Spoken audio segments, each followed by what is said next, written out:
SSC পরীক্ষা বাতিলের সিদ্ধান্ত ইতিবাচক বলছেন অভিভাবক ও শিক্ষার্থীরা, একমত চিকিৎসকরাও।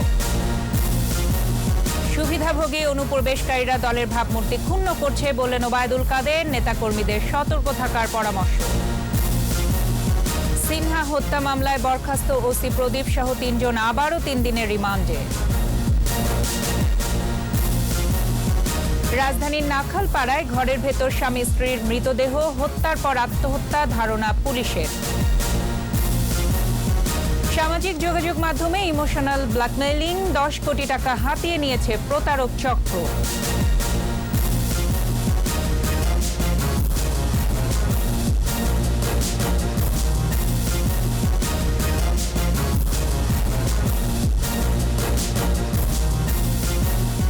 শুনছিলেন ফার্স্ট সিকিউরিটি ইসলামী ব্যাংক লিমিটেড সংবাদ শিরোনাম। সন্ধ্যা 7টার 21 সংবাদে প্রত্যেককে আমন্ত্রণ জানাচ্ছি আমি ফারজানা আখি। দর্শক, 21 টেলিভিশনের সংবাদ একই সাথে সরাসরি দেখতে পাবেন আমাদের ফেসবুক পেজ www.facebook.com/2124 অনলাইনে। মাঝখানে ভ্যানিলা ক্রিম আর দুই পাশে বিস্কুট, ইয়াম্মি মজা। ক্রিমও খাও নিজের স্টাইলে। এছাড়া সংবাদে আরও থাকছে, বই কেনায় কেলেঙ্কারির ঘটনায় ব্যবস্থা নেবে সরকার, গণশিক্ষা অধিদপ্তর দায়ী বলছে মন্ত্রণালয়।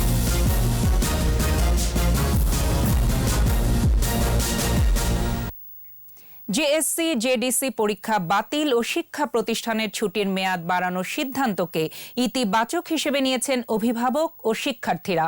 বিশেষজ্ঞ চিকিৎসকরাও এই সিদ্ধান্তের পক্ষে মত দিয়েছেন। তারা বলছেন, করোনা সংক্রমণের চলমান পরিস্থিতিতে এর বিকল্প কিছু নেই। পরিস্থিতি স্বাভাবিক হলে লেখাপড়ার ক্ষতি পুষিয়ে নেওয়া কঠিন হবে না বলেও মত তাদের। রিপোর্টে আরও জানাচ্ছেন মোহাম্মদ নুরুন নবী। একাকী পড়াশোনা, দুশ্চিন্তা ছিল সামনে পরীক্ষা। অনলাইন ক্লাসে যতটুকু পাঠ গ্রহণ হয়েছে তার পরীক্ষার জন্য যথেষ্ট কিনা। এরপর ঘোষণা এলো পরীক্ষা গ্রহণ না করার। একটু খারাপ লাগছে, কারণ আমি সারা বছর এটার জন্য প্রিপারেশন নিলাম, কিন্তু পরীক্ষাটি হচ্ছে না। আমরা যদি ঠিক থাকি, কেননা এই বছর না পড়লে পরের বছর আমরা ঠিক পড়তে পারবো। আমাদের স্বাস্থ্যের থেকে বেশি আর কোনো কিছুই এত জরুরি না। সন্তানের সুস্বাস্থ্য ও সুন্দর ভবিষ্যৎ নিয়ে চিন্তিত অভিভাবকরা পরীক্ষা বাতিল ও শিক্ষা প্রতিষ্ঠান বন্ধের মেয়াদ বাড়ানোর সিদ্ধান্তকে ইতিবাচক হিসেবে নিয়েছেন তারা। বাচ্চারা আমাদের মতো এত সচেতন হয়ে স্কুলে লেখাপড়া করতে পারবে না। জেএসসি হচ্ছে না, সমাপনী হচ্ছে না, হচ্ছে না। কিন্তু এই মুহূর্তে যদি সরকার খুলেও দেয়, আমার মনে হয় না যে আমরা যারা অভিভাবক আমরা বাচ্চাদের পাঠাবো। ফার্স্ট প্রায়োরিটি হচ্ছে আমাদের বাচ্চাদের লাইফ, পরে এডুকেশন হবে। বন্ধ করা হলো এই পরীক্ষাটা, সেটা আমরা খুব হ্যাপি। করোনা সংক্রমণ শনাক্ত হবার পর 17 মার্চ থেকে বন্ধ সকল শিক্ষা প্রতিষ্ঠান। আইইডিসিআর এর পরিসংখ্যান বলছে, কোভিড সংক্রমণের শিকার শিশুদের 7 থেকে 8% স্কুলগামী। এমন পরিস্থিতিতে শিক্ষা প্রতিষ্ঠান খোলার পরিস্থিতি এখনো তৈরি হয়নি বলেন এই বিশেষজ্ঞ। এই বন্ধ থাকাতে ছাত্ররা স্কুলে যাচ্ছে না, কলেজে যাচ্ছে না, একে অপরের সাথে মিশছে না, যার ফলে কিছুটা আমরা নিয়ন্ত্রণের মধ্যে আছি। এই সবগুলো বিবেচনা করে আমরা মনে করেছি যে এখন স্কুল কলেজটা না খোলাই ভালো। কিন্তু আপনাদের সন্তানের লেখাপড়া চালান, অনলাইনে লেখাপড়া চালান। এই মুহূর্তে স্কুল কলেজ খুলে আপনার সন্তানকে ঝুঁকির মধ্যে ফেলবেন না। বিশেষজ্ঞরা বলছেন, শিশুদের মাঝে মাল্টিসিস্টেম ইনফ্ল্যামেশন সিনড্রোম নামক জটিল রোগের উপস্থিতি দেখা যাচ্ছে। এই কারণেই শিশুদের সামাজিক মেলামেশা থেকে দূরে রাখা জরুরি। তাই আরও কিছুদিন শিক্ষা প্রতিষ্ঠান বন্ধ রাখা প্রয়োজন। শিশুরাও কিন্তু আক্রান্ত হলে ওদের আবার যেমন কোনো সাইন সিমটম নাও থাকতে পারে, উপসর্গ। আবার উল্টা যাদের একটু বেশি খারাপ হচ্ছে তাদের মাল্টি সিস্টেম ইনফ্লামেটরি ডিজিজ বলি আমরা, হার্টের প্রবলেম হচ্ছে, তার লাংসের প্রবলেম হচ্ছে, তার খাদ্যনালীর প্রবলেম হচ্ছে, তার ব্রেনের প্রবলেম হচ্ছে, বিভিন্ন অর্গানকেই ক্ষতিগ্রস্ত করে এবং তখন কারোর জীবনহানি হচ্ছে। সময় চলে যাচ্ছে বলে সন্তানদের নিয়ে দুশ্চিন্তা না করার পরামর্শ এই বিশেষজ্ঞ চিকিৎসকের। অনলাইনে লেখাপড়া করা, সৃষ্টিশীল কাজে ব্যয় করবে, শারীরিক কিছু পরিশ্রম বা কসরত করবে, ব্যায়াম করবে, যাতে ফিজিক্যালি ফিট থাকে। মোহাম্মদ নুরুন নবী, 21 টেলিভিশন, ঢাকা। সুবিধাভোগী অনুপ্রবেশকারীরাই আওয়ামী লীগের ভাবমূর্তি ক্ষুণ্ণ করছে, একথা জানিয়েছেন দলটির সাধারণ সম্পাদক ওবায়দুল কাদের। কোনো অনুপ্রবেশকারীকে প্রশ্রয় না দেওয়ার জন্য নেতাকর্মীদের সতর্ক করেন তিনি। সভাপতিমণ্ডলীর সদস্য বেগম মতিয়া চৌধুরী বলেন, করোনা পরিস্থিতিকে সফলভাবে মোকাবেলা করছে বাংলাদেশ। আরও জানাচ্ছেন প্রণব চক্রবর্তী।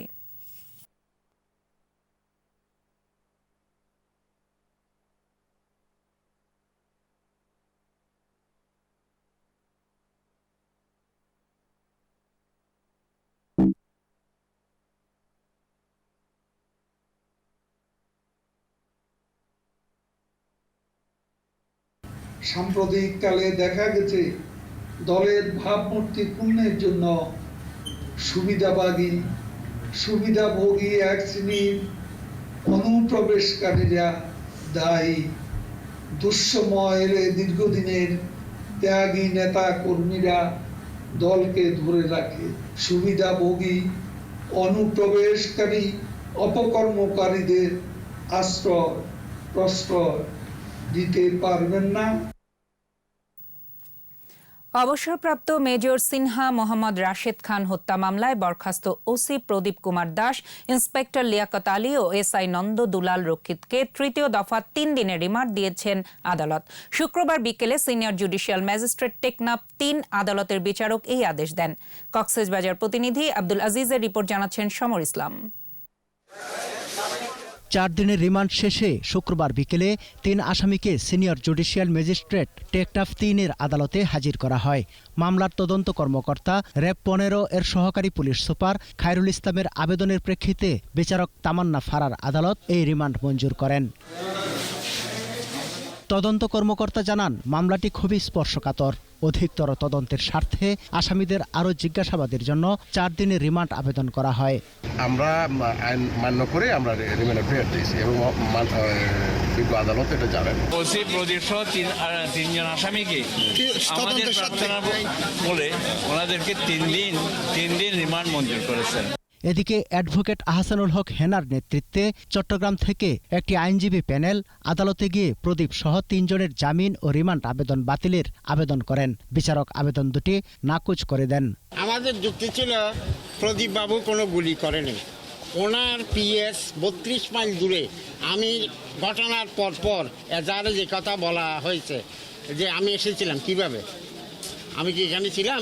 15 ডেজ ম্যাক্সিমাম শুধু সে একটি পুলিশ কাস্টাডি বা রিমান্ডে থাকতে পারে, এর বেশি থাকতে পারে না একটি মামলায়। গত 31 জুলাই রাতে টেকনাফ মেরিন ড্রাইভে শামলাপুর চেকপোস্টে পুলিশের গুলিতে নিহত হন অবসরপ্রাপ্ত মেজর সিনহা মোহাম্মদ রাশেদ খান। সমর ইসলাম, 21 টেলিভিশন। রাজধানীর নাখালপাড়ার একটি বাসা থেকে দম্পতির মৃতদেহ উদ্ধার করা হয়েছে। সকালে তাদের কিশোর সন্তানের কাছ থেকে খবর পেয়ে পুলিশ দরজা ভেঙে লাশ দুটি পায়। পুলিশ জানান, গৃহকর্তা আজমত আলীর লাশ ফ্যানের সাথে ঝুলছিল, আর তার স্ত্রী ফারজানা বেগমের লাশ পড়েছিল মেঝেতে। তার মাথায় আঘাতের চিহ্ন থাকায় ধারণা হচ্ছে ফারজানাকে হত্যার পর আত্মহত্যা করেছেন আজমত। আজমত মাছের ব্যবসা করতেন আর ফারজানা চাকরি করতেন একটি এনজিওতে। 3 সন্তান রয়েছে তাদের। স্থানীয়রা জানান, দাম্পত্য কলহের কারণে নাখালপাড়ার কাছাকাছি 2 বাসায় আলাদা থাকতে শুরু করেন তারা।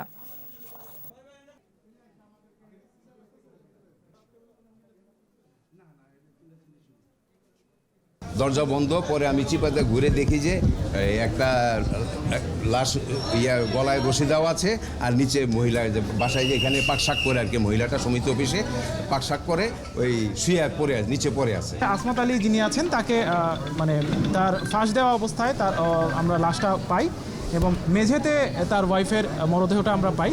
প্রাথমিকভাবে মনে হচ্ছে যে আসলে ওয়াইফ ফারজানা বেগমকে আঘাত প্রদানের মাধ্যমে হত্যা করে আজমত আলী আত্মহত্যা করেছেন।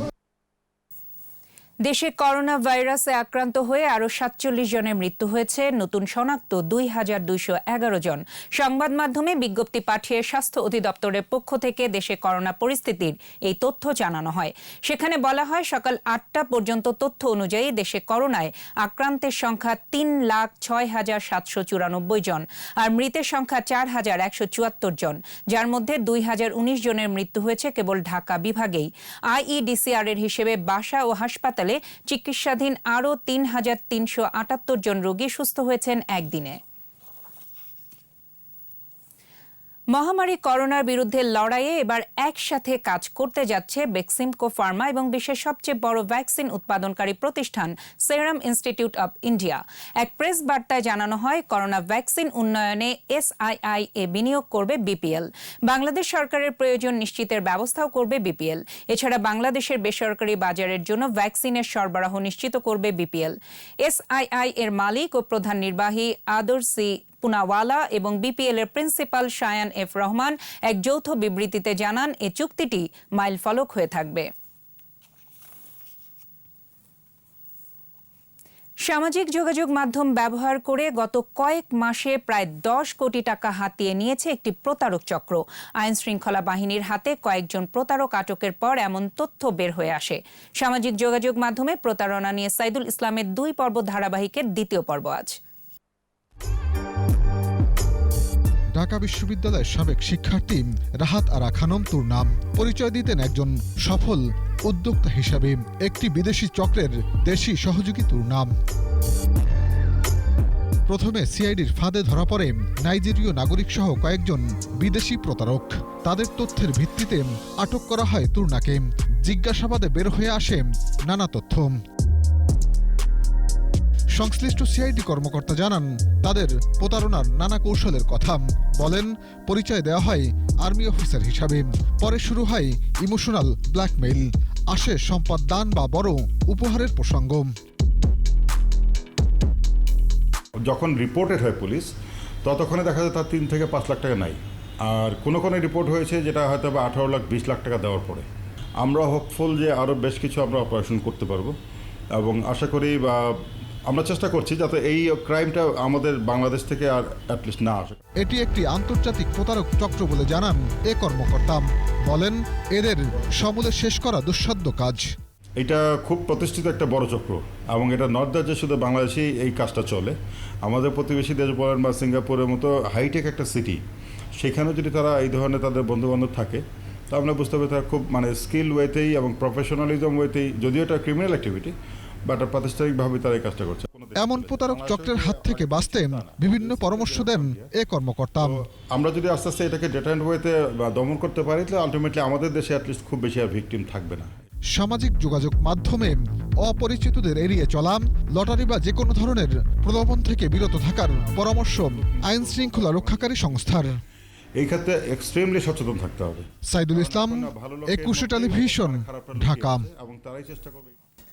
আমেরিকান নারী সেনা কর্মকর্তার নামে ভুয়া ফেসবুক আইডি ও ছবি ব্যবহার করে বিপুল পরিমাণ অর্থ আত্মসাৎ করার অভিযোগে 15 নাইজেরিয়ানকে গ্রেপ্তার করেছে সিআইডি। জব্দ করা হয়েছে 9টি ল্যাপটপ, 22টি মোবাইল ফোন ও 5টি ডায়েরি। রাজধানীর মালিবাগে সিআইডি কার্যালয়ে সংবাদ সম্মেলনে জানানো হয়, রাজধানীর বিভিন্ন এলাকায় অভিযান চালিয়ে তাদের গ্রেপ্তার করা হয়। চক্রটি মার্কিন নারী সেনা অফিসার এবং সুন্দরী নারীর ছবি ব্যবহার করে দেশ ও দেশের বাইরে ফেসবুকে বন্ধুত্ব করত। পরে উপহার দেওয়ার প্রলোভন দেখিয়ে অর্থ আদায় করত।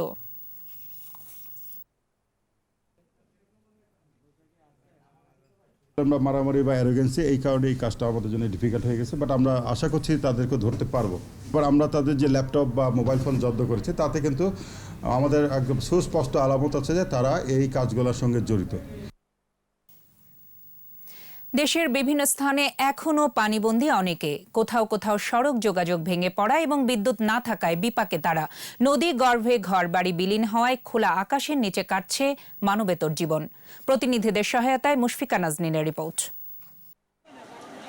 সাতক্ষীরার আশাশুনি ও শ্যামনগর উপজেলায় কপোতাক্ষ নদের পানি অস্বাভাবিক বৃদ্ধি ও রিং বাঁধ ভেঙে যাওয়ায় লক্ষাধিক মানুষ পানিবন্দী। এসব এলাকায় ভেঙে পড়েছে সড়ক যোগাযোগ ব্যবস্থা। দুর্ভোগে আছেন বাসিন্দারা। এর চেয়ে অবর্ণনীয় দুঃখ আমি নিজেও দেখিনি, মানুষের এত দুঃখ কষ্ট। মাদারীপুরে বন্যা পরিস্থিতির কিছুটা উন্নতি হয়েছে, তবে নদী ভাঙন অব্যাহত। প্রতিদিনই নদী গর্ভে বিলীন হচ্ছে ঘরবাড়ি, রাস্তাঘাট সহ ফসলি জমি।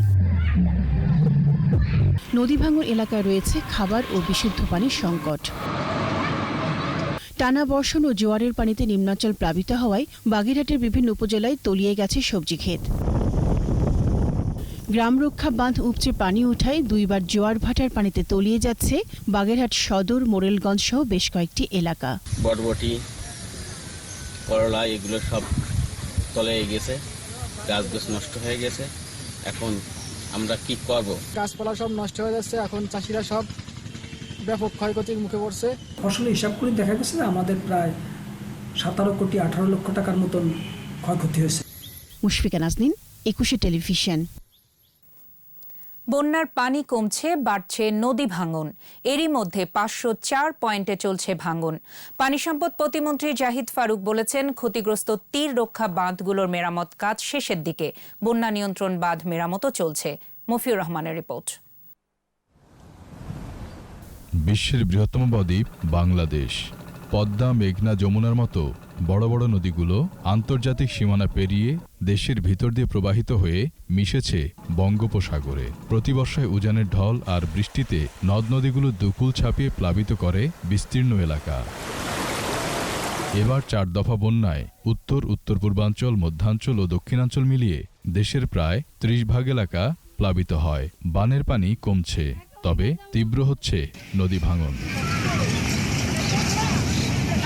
পানি সম্পদ প্রতিমন্ত্রী বলেন, ভাঙন কবলিত পয়েন্টগুলো বেশিরভাগ অংশে মেরামত হয়ে গেছে, বাকিগুলোতে কাজ চলছে।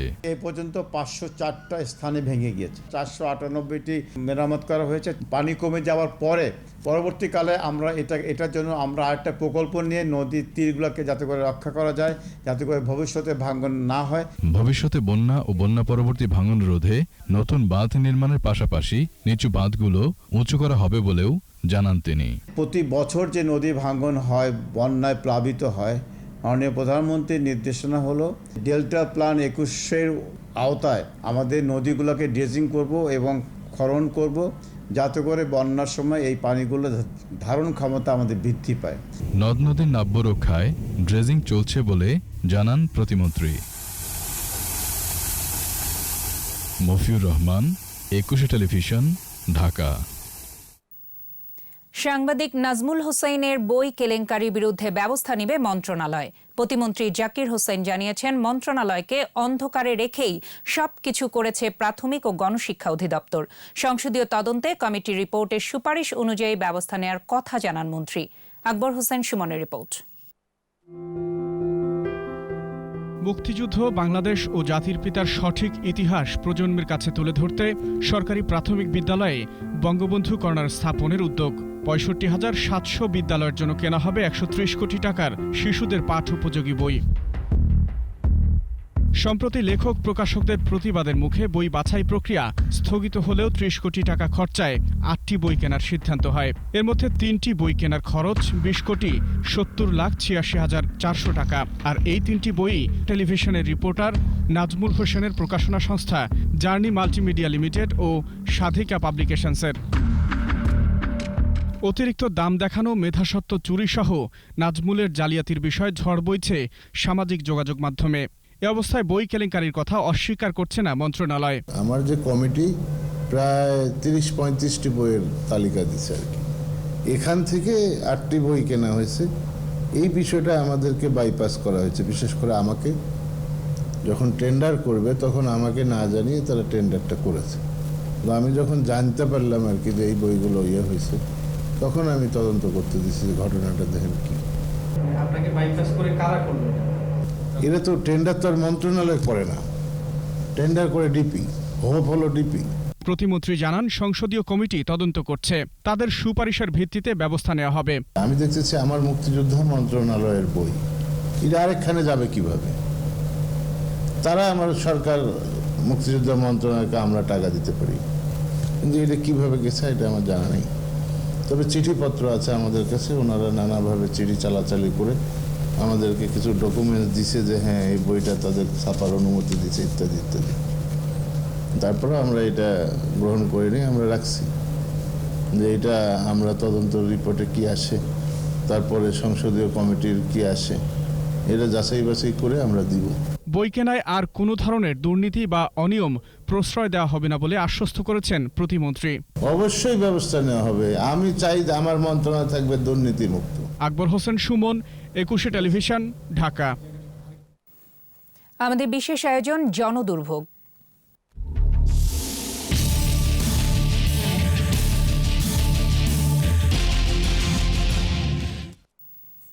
মাদক আর অস্ত্রের অভয়ারণ্য পূর্বাচল 300 ফুট রাস্তার দুপাশ। রাজধানী সংলগ্ন এলাকাটি ক্রমেই উদ্বেগের কারণ হয়ে দেখা দিয়েছে স্থানীয়দের কাছে।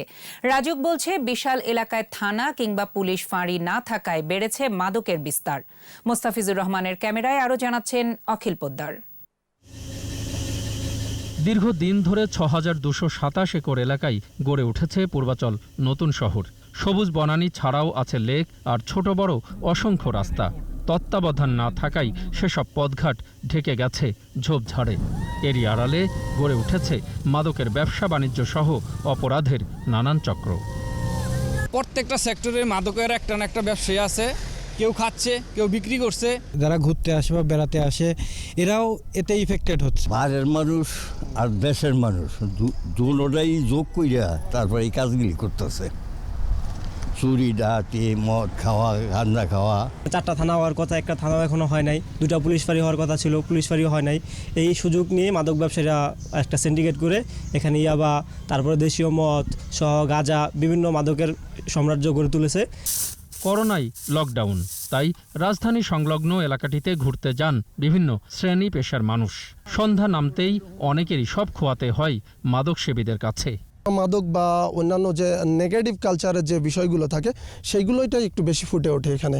মাননীয় প্রধানমন্ত্রীর কাছে আমাদের জোর দাবি, এই স্বপ্ন শহরকে মানবিক এবং সুন্দরভাবে ব্যবহার হতে পারে সেটা যত দ্রুত সম্ভব আমাদেরকে মুক্ত করে। রাজুক বলছে, বছর শেষে সমাধান মাদকসহ অনেক অপরাধ বৃত্তির।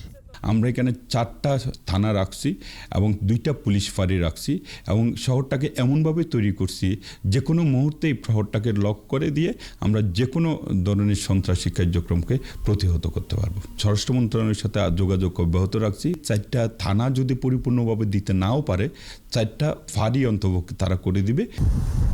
দীর্ঘদিনেও রাস্তাঘাট না হওয়ায় বন জঙ্গল ঘেরা পূর্বাচল পরিণত হয়েছে মাদকের আখড়ায়। প্রিয় দর্শক, আপনার চারপাশে নানা সমস্যা আর ভোগান্তির চিত্র তুলে ধরবে 21 টেলিভিশন। এসব তথ্য জানাতে ফোন করুন। 21 টেলিভিশনে পৌঁছে যাব আমি অখিল পোদ্দার, আর 21 টেলিভিশনের ক্যামেরা আপনাদের দুর্ভোগ দুর্দশায় সবসময় পাশে আছে। 21 টেলিভিশন। জাতির পিতা বঙ্গবন্ধু শেখ মুজিবুর রহমানের জন্মশত ও শাহাদাত বার্ষিকী উপলক্ষে দোয়া, মিলাদ মাহফিল ও দরিদ্র ভোজের আয়োজন করা হয়েছে। ঢাকা রিপোর্টার্স ইউনিটিতে আয়োজিত অনুষ্ঠানে নৌ প্রতিমন্ত্রী বলেন, বঙ্গবন্ধুকে হত্যার মাধ্যমে তার আদর্শকে শেষ করা যাবে না। এদিকে জাতীয় শোক দিবস উপলক্ষে ঢাকা মহানগর উত্তর আওয়ামী লীগের উদ্যোগে আলোচনা সভা ও মিলাদ এবং খাবার বিতরণ করা হয়েছে। উত্তর আওয়ামী লীগের সভাপতি, সাধারণ সম্পাদকের নেতৃত্বে হলিক্রস স্কুল, খেলাঘর মাঠ সহ কয়েকটি স্থানে কর্মসূচি পালন করা হয়। অন্যদিকে শোক দিবসের আলোচনা ও মিলাদ মাহফিলের আয়োজন করে যাত্রাবাড়ী থানা আওয়ামী লীগ। পরে গণভোজের আয়োজন করা হয়।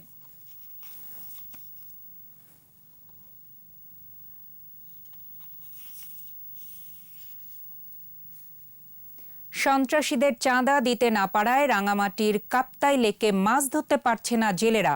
কাপ্তাই মৎস্য ব্যবসায় সমিতির নেতা জসিম উদ্দিন জানান, পাহাড়ের একটি সশস্ত্র গ্রুপ তাদের কাছে 8 লাখ টাকা চাঁদা দাবি করে।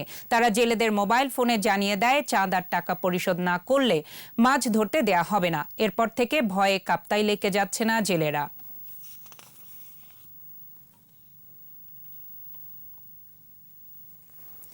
কোভিডের কারণে বেকার হয়ে পড়া নানা বয়সী মানুষ এখন কবুতর পালন করছেন। বের হয়ে এসেছেন বেকারত্ব থেকে। এই উদ্যোগে আর্থিক লাভও ভালো বলে জানিয়েছেন অনেকে। বিপ্লব মজুমদারের ক্যামেরায় চট্টগ্রাম থেকে হাসান ফেরদৌসের রিপোর্ট জানাচ্ছেন সমর ইসলাম। শান্তির প্রতীক পায়রা একসময় বার্তাবাহক হিসেবেও ব্যবহৃত হতো। এখন অনেক মানুষের জীবিকার উৎস কবুতর। জেকোবিন, হেলমেট, পেখম মেলা, গিরিবাজ, ময়ূরপঙ্খী কিংবা সিরাজি নানা জাতের কবুতর পুষছেন অনেকে। খামারিরা জানান, এতে আর্থিক সচ্ছলতা এসেছে তাদের। চট্টগ্রামের দেওয়ানহাটে সপ্তাহে হাট বসে 2 দিন। আর এই হাটে দেখা মিলে নানা জাতের কবুতর। ক্রেতা বিক্রেতাদের বেশিরভাগই খামার সংশ্লিষ্ট, আছেন শৌখিন কবুতর পালকও। আলাদা একটা আনন্দ থাকে কবুতর পালার মধ্যে, বিশেষ করে যেমন ময়ূর, জ্যাকোবিন, তারপরে আপনার মুখী, হুমার, কিং কবুতর, ফেন্সি কবুতর, অনেক জাতির কবুতর আছে। আমার ঘরে 2-4টা কবুতর আর কয়েকটা নিতে আসছে। কবুতর আমি সব করে পারি, কিন্তু এমনি কোনো ব্যবসাও না।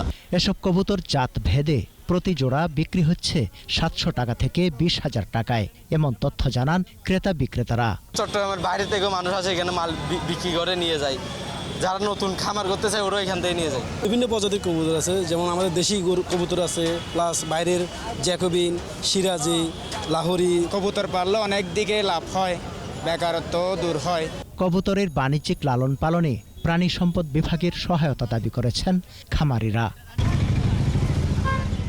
সমর ইসলাম, 21 টেলিভিশন। কবি শহীদ কাদরীর 4র্থ মৃত্যুবার্ষিকী আজ। 2016 সালের এই দিনে যুক্তরাষ্ট্রের নিউ ইয়র্কে শেষ নিঃশ্বাস ত্যাগ করেন তিনি।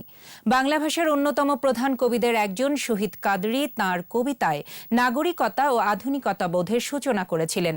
দেশপ্রেম, অসাম্প্রদায়িকতা, প্রকৃতি ও নগর জীবনের ভাষা এবং অভিব্যক্তি তুলে ধরেছেন তাঁর সাহিত্যকর্মে।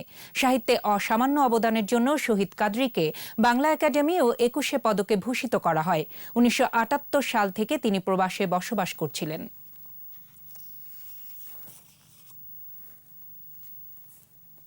সোশ্যাল ইসলামী ব্যাংক লিমিটেড বাণিজ্য সংবাদ।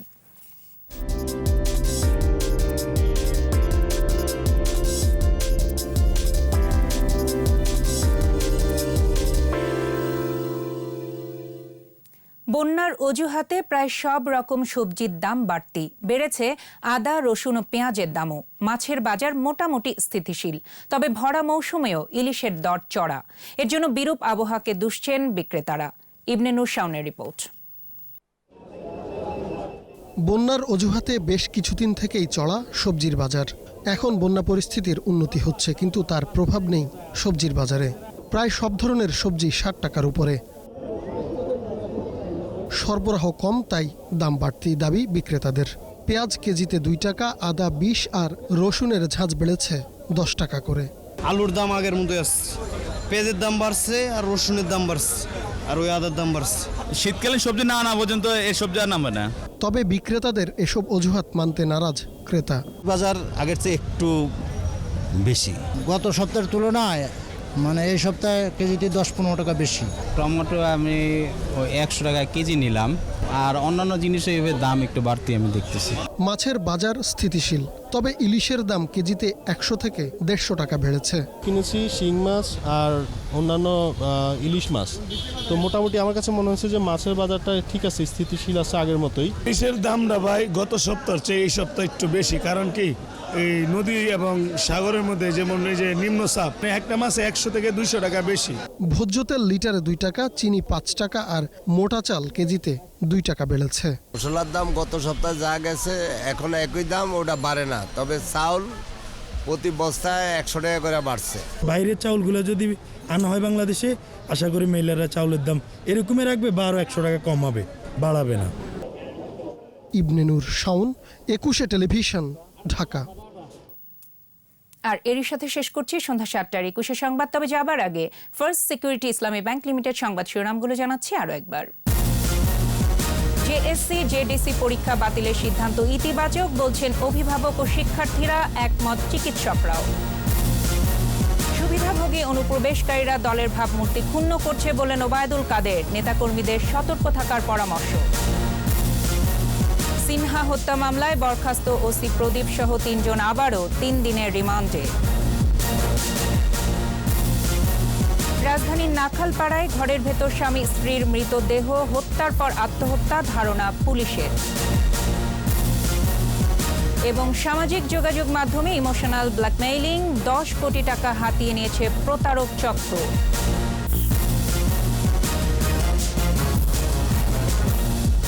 সর্বশেষ খবর জানতে ডায়াল করুন 202 নম্বরে, আর ভিজিট করুন 21-tv.com এই ওয়েবসাইটে।